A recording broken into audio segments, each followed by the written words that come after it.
Hi everybody, welcome back to a new series of videos on piecewise defined functions. So these are an important class of functions that will show up time and time again in your mathematical careers.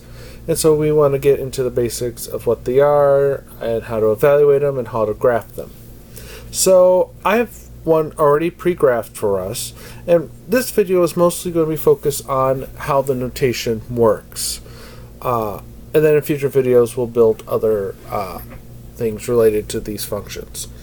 So here we have a piecewise defined function, and notice that this part right here looks like a line, and this part here looks like a parabola. And that's the whole idea, is that certain functions change their behavior.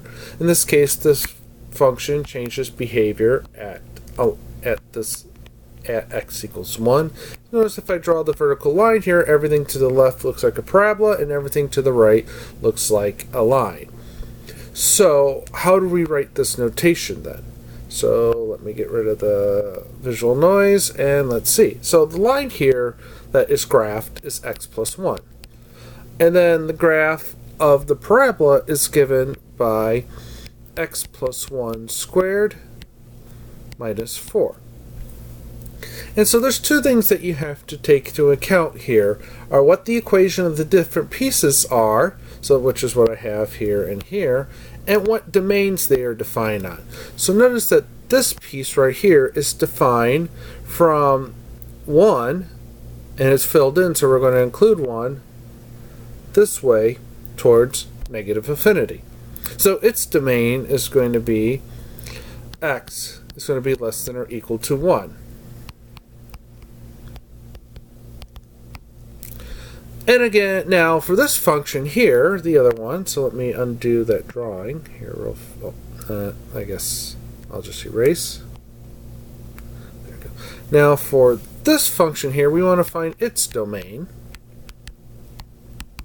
And notice that we have an open dot here, so we'll have an open dot here, and we go this direction.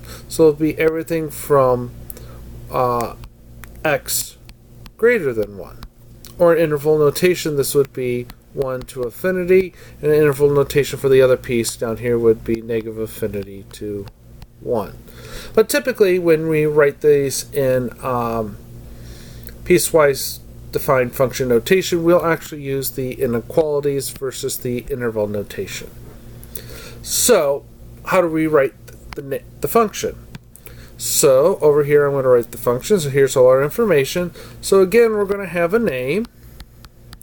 So this letter here is going to be the name of the function, and the x is going to be the variable, just like any other function. So what really changes is the other side of the equation. So what we always do with domain values, we read left to right. So we first want to talk about the piece that is defined on this part right here, which is the parabola.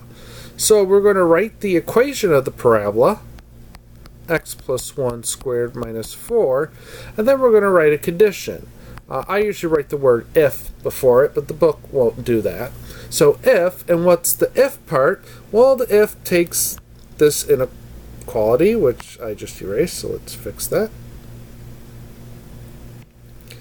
Takes this inequality here and puts it into the equation. Yeah. Then we go to the next piece. Now we want to look at the part that's defined here. So that's going to be this function here. So we'll put that in, x plus 1, and then we have to put the if, and then we put in the domain. And the domain would be x is greater than 1. So notice that these parts here are called the pieces, and these parts here are the domain of definition.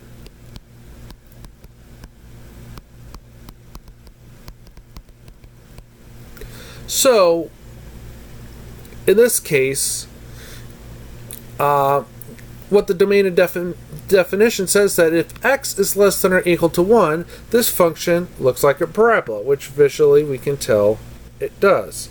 And what the domain of definition for the other one says is that if x is greater than 1, then we're going to be looking like the line x plus 1. So that's all for now, and I'll see you then.